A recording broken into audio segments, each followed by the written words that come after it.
Hello good morning students. आज हम लोग पढ़ने जा रहे हैं द फ्रेंच रेवोल्यूशन क्लास 9 का हिस्ट्री का चैप्टर। इसका फर्स्ट टॉपिक आज स्टार्ट करेंगे।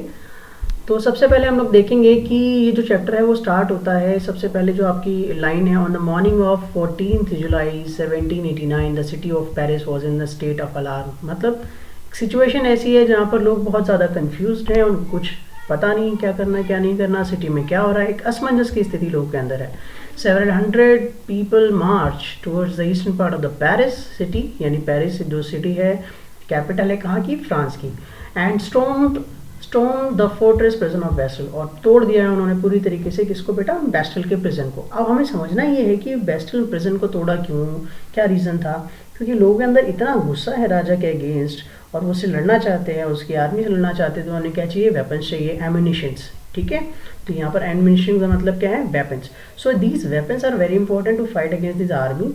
And secondly the Bastille was hated by all the people, सब लोग उससे बहुत नफरत करते थे इस जेल से, क्योंकि it was a symbol of despotic power of the king.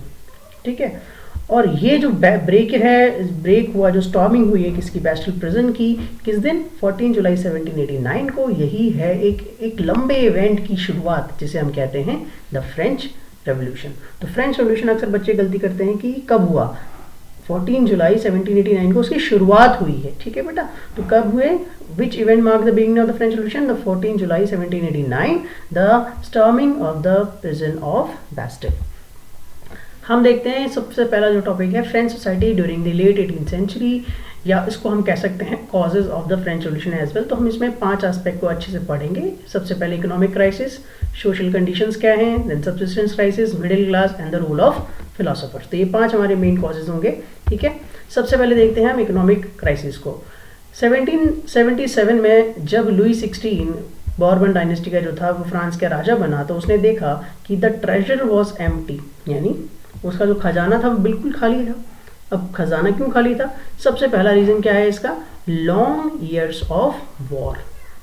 क्योंकि फ्रांस और जो ब्रिटेन है एक दूसरे के बहुत बड़े दुश्मन है और लगातार एक दूसरे से लड़ते रहे।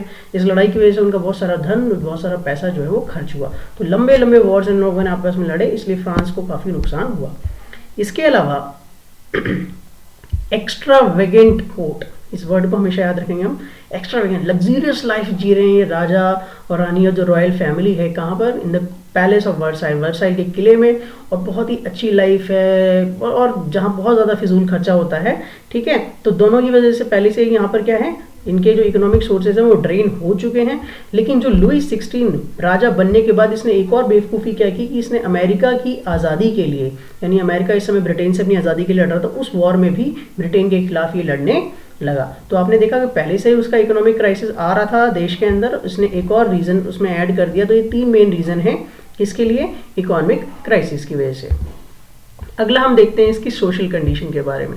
तो सोशल कंडीशन अगर हम देखें तो ये सोसाइटी ऑफ इस्टेट्स थी। ये समाज जो है वो 3 हिस्सों में बटा हुआ था, clergy, nobility and the third estate. Third estate में काफ़ी सारे लोग हैं, इसलिए उसको थर्ड इस्टेट ही बोला जाता है। The French society was divided into clergy, nobility and the third estate. Clergy और नोबिलिटी हैड प्रिविलेजेस, इनके पास क्या थे, प्रिविलेजेस थे कि इनको किसी भी प्रकार का टैक्स देना नहीं पड़ता था।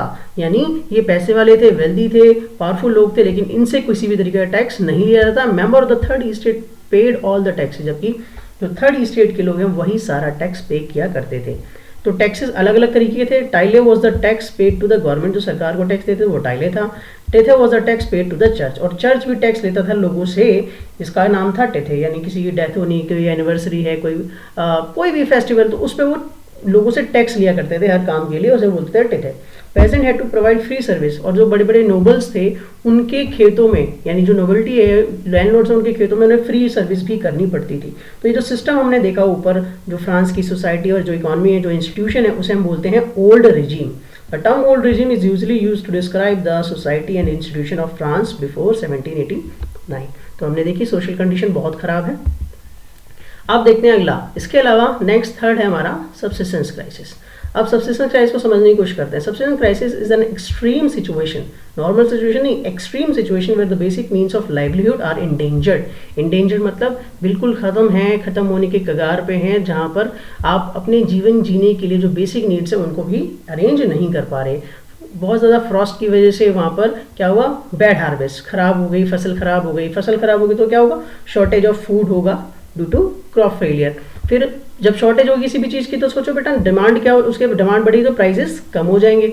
पॉपुलेशन इंक्रीज होने की वजह से क्या हो रहा है, अब लोग ज़्यादा है तो डिमांड ज़्यादा होगी, डिमांड ज़्यादा होगी तो क्या होगा, ऑटोमेटिकली क्या हो जाएगा, डिमांड और प्राइस दोनों ही बढ़ जाएंगे। इन सभी कंडीशंस में, in all these things will lead to the subsistence crisis. उससे क्या हो जाएगा, जीवन जीने के जो सब लोगों की जो क्षमता है, जो उनके लिए बेसिक नीड है, वो उनको अवेलेबल नहीं करा पाएंगे।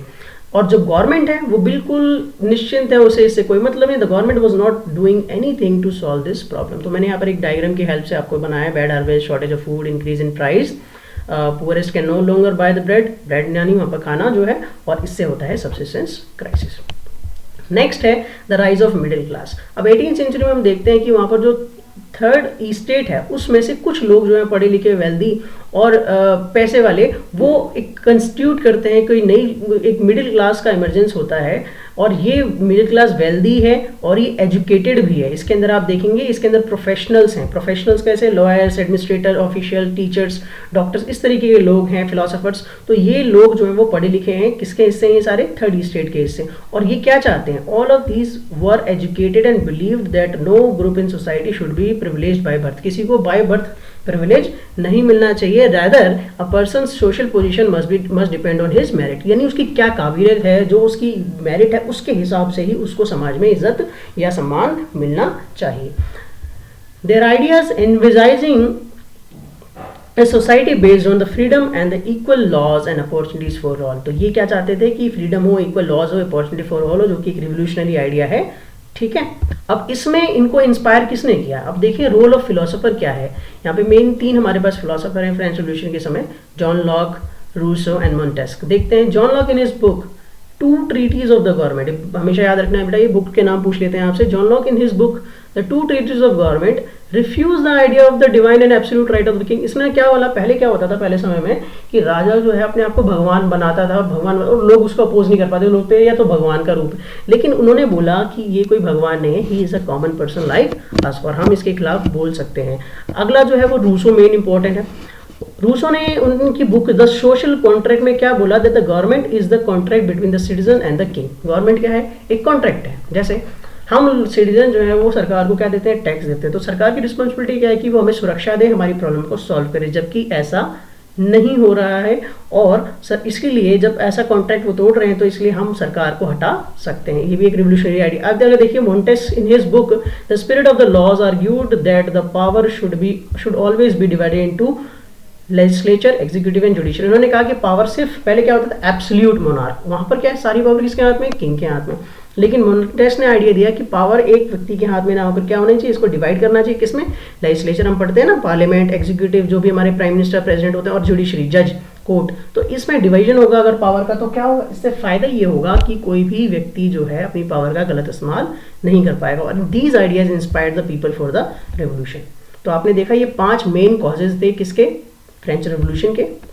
इसमें ये जो मैंने आपको होमवर्क बताया है, कुछ क्वेश्चन दे भी दिए हैं, वो आप करेंगे। Which event mark the beginning of the French revolution, सबसे पहले कौन सा था, 14 जुलाई 1789 में storming of the prison of Bastille. Why did people attack the prison of Bastille, 2 reason बताए थे मैंने, एक तो एमिनिशंस को ढूंढने के लिए, और दूसरा they hate this because it was the symbol of despotic rule of the monarch. Old regime जो कि सोशल और इंस्टीट्यूशनल सिस्टम है, कहाँ का, फ्रांस का, कब से, 1789 से पहले वाला, उसको ओल्ड रिजीम कहते हैं।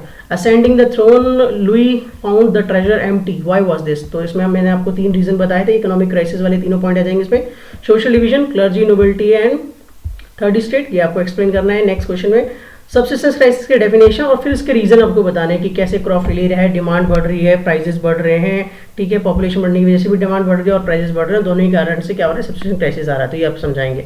What was the role of middle class, middle class और सिस्टम को, प्रिविलेज सिस्टम को कैसे एंड करना चाहते हैं। What was the role of philosopher in the French revolution, तो इसमें आप इसको अच्छे से समझा देंगे। मिडिल क्लास क्या है, ये 2 अलग अलग क्वेश्चन है, एक साथ मर्ज हो गए हैं तो इसको अलग अलग कर लेंगे। क्वेश्चन नंबर 7 ये हो गया और 8 ये हो जाएगा, what was the role of philosopher in the French revolution. ठीक है बेटा, तो ये 3 नंबर के 2 अलग क्वेश्चन है। अच्छा, अब ये मेन इंपॉर्टेंट आप बात को समझनी है कि क्वेश्चन नंबर एनसीईआरटी का है, describe the circumstances leading to the outbreak of the revolutionary protest in France. अब इसमें समझना ये है आपको कि ये क्वेश्चन एनसीईआरटी का है, तो आप ये